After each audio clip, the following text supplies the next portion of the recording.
Continuing coverage now of our state races in the 96th district that covers Lancaster County.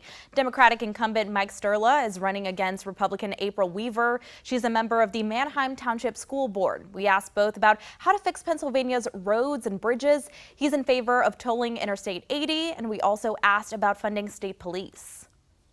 Of the $3 billion or so that we generate from liquid fuels tax, about $750 million, or about $750 million, gets skimmed right off the top to pay for state police protection in municipalities that refuse to have a local police department. Now, you know, the whole talk about defunding the police, those municipalities haven't just threatened to defund the police, they have technically defunded the police. There are no local police there. And they then call up the state and say, hey, come on out and patrol for us for free. And that costs the state about $1 billion a year.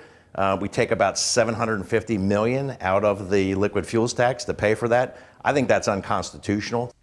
His opponent, April Weaver, says she is opposed to increased gas taxes and tolling and is in favor of more money from the motor licensing fund going to fix roads and bridges instead of state police. On abortion, here's what Ms. Weaver had to say. I do believe that there is life in utero and we need to be protecting that life. I also believe that we need to be taking extreme measures to make sure that our mothers are well cared for in this process. Would you consider yourself pro-life or pro-choice? I believe that there doesn't need to be a choice between pro-life or pro-choice. I believe that we can be pro-women and pro-child and work to care for the entire family and create policies that do that well. Representative Sturla is pro-choice.